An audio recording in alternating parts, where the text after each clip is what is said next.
In this video, I want to give you a tour of the home water distiller that I have at my place. This is it here. We're in my basement. We're on a private well, so this is our pressure tank. Over here is our whole house carbon filter. And then this is the hydrogen peroxide pump, which helps to improve water quality here. But right now, I want to tell you about the distiller. The brand is Aqua Nui. It's made in the US. I've been using this for a number of months. We get all of our drinking water from this now. It's performed really well, and I want to give you a tour of how it works, why I think distilled water is a superior drink compared with tap water, and then also show you quantitatively with a meter the difference that a distiller makes. The top half of the unit is where the actual distillation happens. There's a boiling tank in there and some controls, and we're going to take a close look at that. The bottom half is a reservoir. So from this joint down, this is where the distilled water is held. So this is an automatic distiller, which means it fills itself up as needed. It boils as needed until this reservoir is full. So it's going to chug away day and night, working to keep this full. When it is full, it's going to shut off and wait until the level drops. So that's the beauty of the automatic system. The output of distilled water is much greater than with countertop models. And let's just take a look now on the inside and see what we've got. So my first step is to pull the unit out and show you how it's connected to the water supply. I'm going to unplug it here. This distiller runs from an ordinary 120 volt outlet, and you see in the back there's a little tubing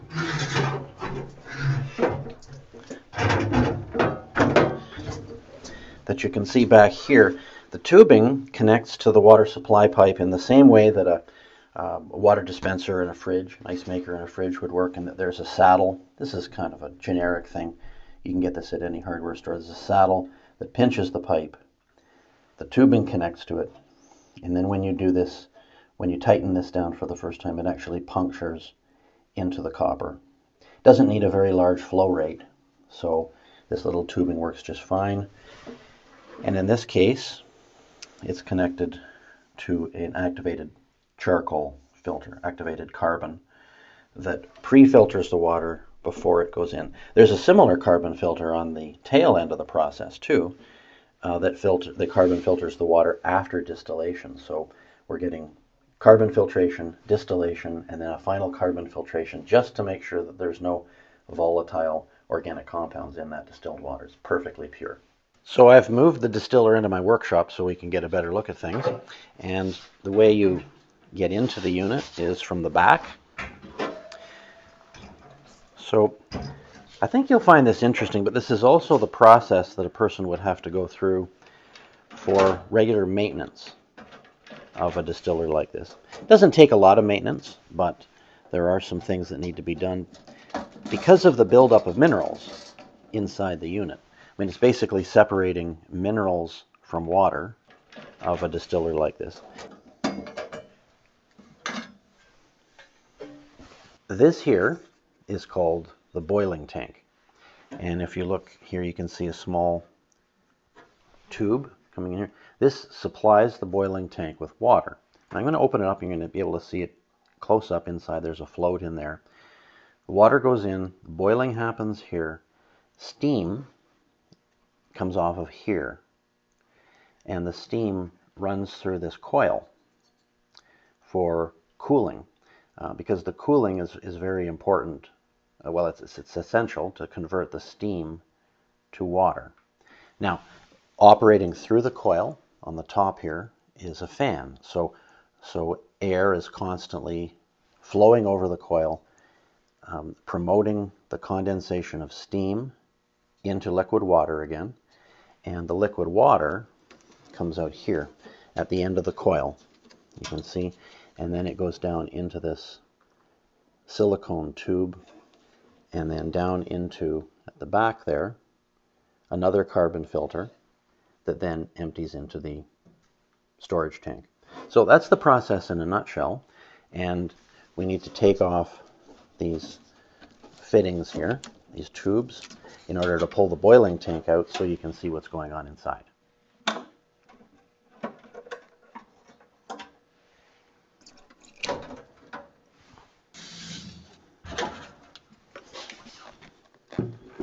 So as you can see, the whole boiling tank is insulated. The tank itself is stainless steel. Everything about this distiller is stainless steel where it counts. And let's just take a look inside. This is, as I said, this is where the water, tap water, enters. This is the nutshell of the process right here. In a sense, this distiller is creating something like rainwater, except it's 100% pure rainwater, unlike regular rainwater, which might pick up things from the atmosphere. So boiling happens in here, and there's a float that you can see. The float senses how much water is in the tank, and it adds more water until it's full before it kicks into the boiling process. So also inside here is a heating element, which is about 1,000 watts or so, and that's what triggers the boiling. And it all happens in this sealed tank with this gasket here, because the only thing you want to happen with the steam is that it leaves this port here, and then it goes into the cooling coil. That's what this is all about. Now, after a lot of use, it's important to treat the inside of this with a vinegar solution or some other solution to remove the mineral buildup. Because in a sense, this tank is kind of like the Dead Sea, in that water goes in, water with minerals goes in, but only water without minerals leaves, which means that the minerals are left behind here in the tank. That's what's going on here. The electricity is essentially separating the minerals from the water, and that's what we drink in the distilled water. So one of the maintenance items, other than taking this apart and treating it with something to remove that scale buildup once in a long time, it doesn't have to happen very often, but maybe every 2 or 3 weeks, you actually want to shut off the supply of water to the tank. And then this is at the back of the machine, this valve, and you want to open this up to drain out the water that's in here, the remaining water that's in here, because as I said, the minerals are constantly rising in concentration in this tank, because that's where the separation occurs. Now, I want to show you the difference in water quality that this makes using a meter. So let's go and take a look. So here we've got 3 glasses of water. They look identical, and this is a meter that measures the total dissolved solids and expresses it in parts per million. That's what the ppm there stands for. So this is our tap water, and let's see what happens here. Okay, 213 parts per million. That's about what I expect. It does vary. Sometimes it's in the high 200s, sometimes it's in the low 200s. Now, distilled water by comparison. Oh, it is registering one part per million, kind of. Normally it's 0. 1 part per million is still pretty well nothing.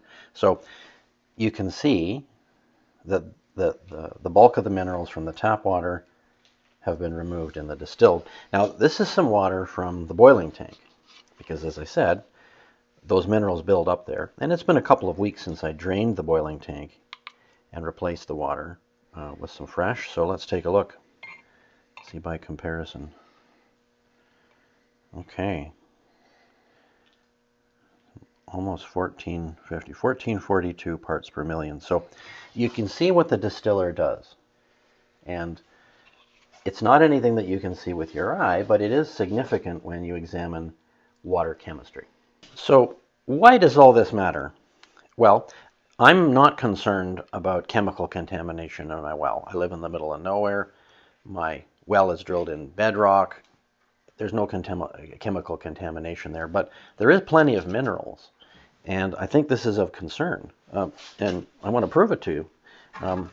If I go inside here, I mean, I'm just pulling out these are chunks of minerals. This is mineral that my family would have ingested if it wasn't for this. And that's only over a course of a couple of months. Now, you might say, well, don't we need minerals? I mean, this is probably mostly calcium and magnesium. Those are things we need, right? The problem with this calcium and magnesium is that it's of a chemical form that your body has a hard time dealing with. And that's one of the benefits of drinking distilled water, is that you're not overloading your body with minerals that it has to work at to get rid of in order for you to be healthy. So the water has more solvent capabilities when it's distilled because it doesn't already have minerals in it. So it can function as a more potent solvent and purifying agent in your body. But the distilled water is also not leaving this stuff behind. People like Thomas Edison, Dr. Mayo, the man, one of the two brothers that started the Mayo Clinic, I mean, they're all on record as saying that it's harmful to ingest this sort of thing. They were both big believers in drinking distilled water. When you do ingest this, it usually goes in two places. It can go in the joints, in your joints, making them painful. Your body's trying to get rid of this stuff, and so it'll find any nook and cranny it can, including your joints.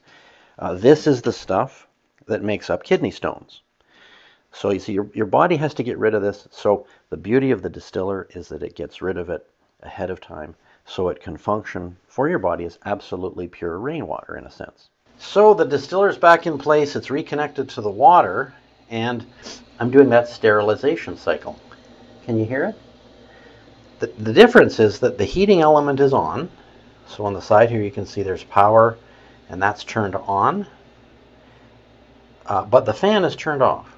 So there's no significant cooling of the condensation coil going on. So live steam is going from the boiling box, boiling chamber, into the storage area here, and that's hot. So I've had this running for a few hours, and I like to do this to sterilize everything when I've had it apart.